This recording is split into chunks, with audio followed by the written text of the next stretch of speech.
Hello students, आज कुछ concentration terms की बात करते हैं। कंसंट्रेशन या सांद्रता,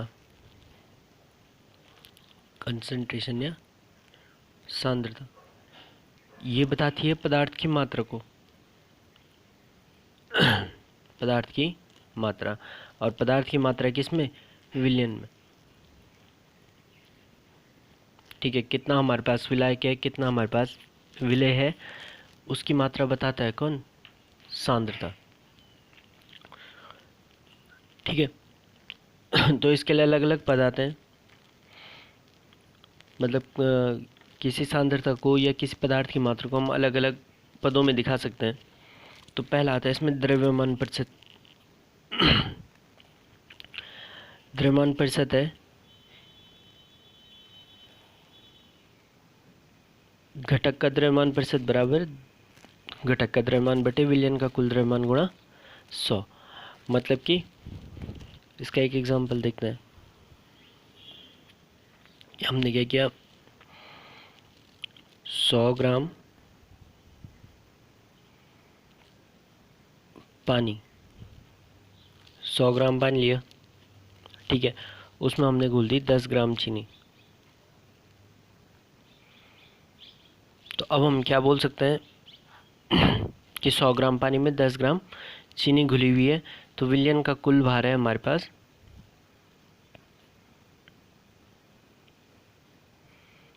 कुल भार हो जाएगा, इन दोनों को जोड़ देंगे तो 110 ग्राम।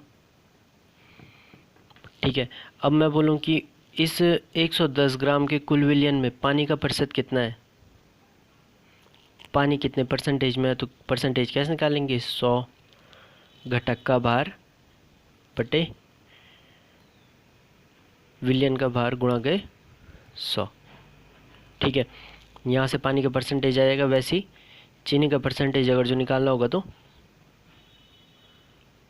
10 बटे 110 गुणा गए 100। ऐसे करके हम क्या निकालेंगे, दोनों की परसेंटेज वैल्यू निकाल लेंगे। ठीक, तो ये था हमारे पास द्रव्यमान प्रतिशत। सेम आता है इसमें आयतन प्रतिशत।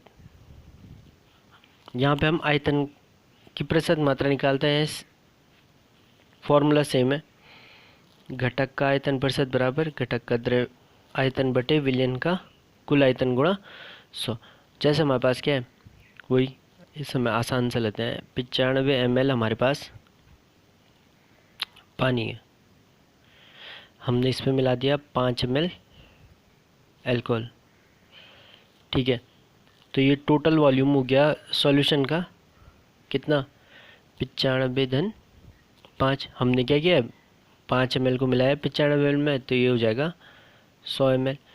अब मैं बोलूँ इनका परसेंटेज, पानी का परसेंटेज कितना है इस सॉल्यूशन में, तो ये हो जाएगा 95 बटे 100 गुणा 100। ठीक है, और वैसे ही अल्कोहल का परसेंटेज 5 बटे 100 गुणा 100। ठीक है, तो ऐसे में हम क्या निकाल लेते हैं, आयतन प्रतिशत और द्रव्यमान प्रतिशत निकाल लेते हैं। जहाँ पे द्रव्यमान प्रतिशत आएगा वहाँ पे W/W लिखते हैं, और आयतन प्रतिशत आएगा तो V/V हम लिख लेते हैं। इसमें परसेंटेज से हमें बहुत सारी जानकारियाँ मिल जाती हैं। जैसे कहीं पर हमें बोल दिया गया है कि 10% सुक्रोज का सॉल्यूशन है, सुक्रोज का जलीय विलयन है। ठीक है, माने ये सवाल है हमारा, ये पद दे रखा है हमारे पास से क्या, 10% सुक्रोज का जलीय विलयन है। तो 10% सुक्रोज का जलीय विलयन, इसका अर्थ क्या हुआ, तो ये या तो यहाँ पे दिया रहेगा एक, तो पहली बात W/W द्रव्यमान अनुसार ऐसे लिखा रहता है, द्रव्यमानानुसार, या तो लिखा रहेगा V/V आयतनानुसार। ठीक है, तो अगर जो हम द्रव्यमान अनुसार की बात करें तो 10 ग्राम सुक्रोज, ठीक है, 100 ग्राम विलियन में है, ये ध्यान रखना। अगर जो द्रव्यमान अनुसार है 10% सुक्रोज का जलीय विलयन, तो हम क्या बोलेंगे 10 ग्राम सुक्रोज 100 ग्राम विलयन में, ठीक है। और अगर जो हम आयतनानुसार की बात करें तो हम बोलेंगे 10 ml सुक्रोज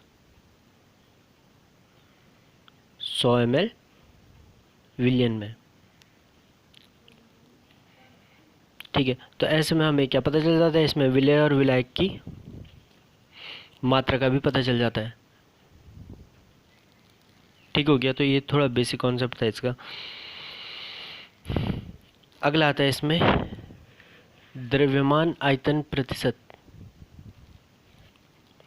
तो ऊपर हमने द्रव्यमान प्रतिशत पढ़ा, दूसरा वाला पढ़ा हमने आयतन प्रतिशत, तीसरा पढ़ा हम द्रव्यमान आयतन प्रतिशत। तो इसमें क्या होगा, ऊपर तो द्रव्यमान आएगा घटक का द्रव्यमान, नीचे आएगा विलयन का आयतन। तो घटक का द्रव्यमान ग्राम में ले लो, आयतन ml में ले लो, अपनी सुविधा अनुसार जैसा भी लेना चाहे।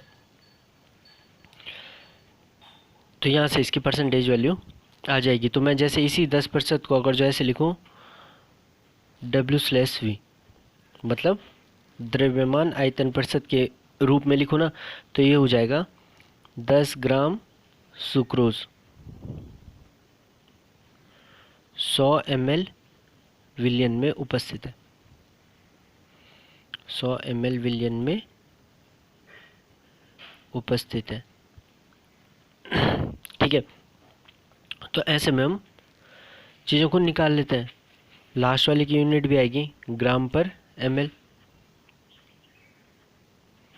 इससे पहले वाले में किसी की यूनिट नहीं आएगी, ठीक है। तो ये हमारे पास थे 3 पद प्रतिशत की पदों में।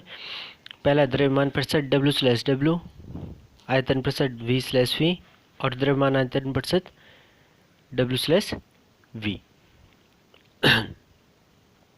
तो ये भी मैंने बता दिया कि इन जब कहीं पे नोटेशन आता है, अगर जो कहीं पे लिखा है कि 5% या 10% W/W, तो ये द्रव्यमान अनुसार हो जाएगा। तो हम क्या लिखेंगे 100 ग्राम विलयन में 5 ग्राम विलेय है, ठीक है, या जो भी हमें दिया रहेगा, ठीक है। तो ऐसे में हम इनके नोटेशंस को पढ़ सकते हैं। अगला इसमें मोलर था, सबसे नॉर्मल टर्म है, कई बार पूछा जाता है। मोलरता बराबर होता है विलेय के मोलों की संख्या बटे विलयन का आयतन लीटर में, ठीक है। और अगर जो हम विलयन का आयतन, अगर हम विलयन का आयतन 1 ले लें, विलयन का आयतन अगर जो हम 1 ले लें या 1 लीटर ले लें, ठीक है, विलयन का आयतन 1 लीटर हमने ले लिया है, तो मोलरता बराबर आ जाएगा विलेय के मोलों की संख्या, मोलों की संख्या। तो हम यहाँ से कह सकते हैं कि 1 लीटर विलयन में उपस्थित, 1 लीटर विलयन में उपस्थित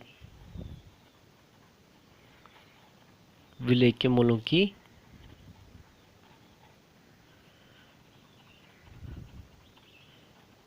संख्या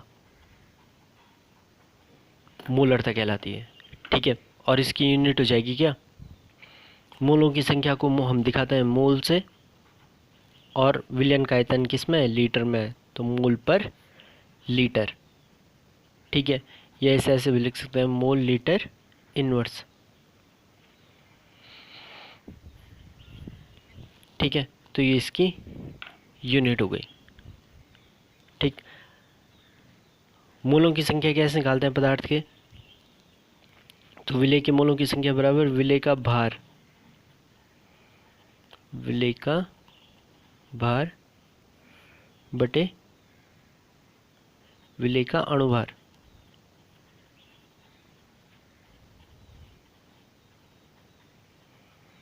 गुणा 1/10 विलयन का आयतन लीटर। ठीक है, तो ये मोलरता का दूसरा फॉर्मूला आ गया हमारे पास, जहाँ पे हमने मोलों की संख्या भी निकाल दी है विलय के। मोलरता को कैपिटल एम से दिखाते हैं।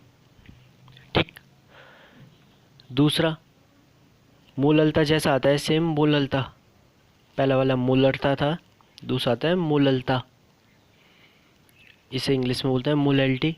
स्मॉल एम से इसे हम दिखा लेते हैं। तो इसकी डेफिनेशन भी लगभग सेम है, कई बार कंफ्यूज कर जाता है आदमी। विलय के मोलों की संख्या बटे विलायक का भार किलोग्राम में। यहाँ पे हम विलायक की बात करेंगे। ठीक है, तो विलायक का भार अगर जो हम विलायक ले लें हम 1 किलोग्राम, तो यहाँ पे भी क्या हो जाएगा, मोललता बराबर हो जाएगा विलय के मोलों की संख्या। तो ऊपर के वाले के हिसाब से इसकी डेफिनेशन बन जाएगी ना। तो डेफिनेशन क्या बनेगी, 1 किलोग्राम विलायक में उपस्थित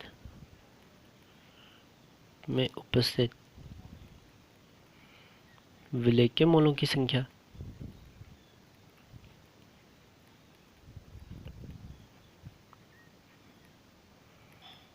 संख्या ऐसे बोल देता है।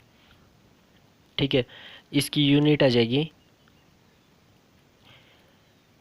विलय के मोलों की संख्या, फिर से मोल, और नीचे क्या हमने विलायक का भार ले रखा है किलोग्राम में, तो मोल पर केजी इसकी यूनिट है। और सेम नंबर ऑफ मोल्स अगर जो विलय के निकालने हैं, विलय के मोलों की संख्या,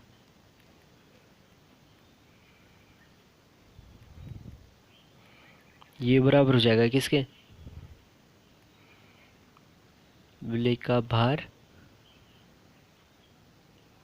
ग्राम में बटे विलय का अणुभार।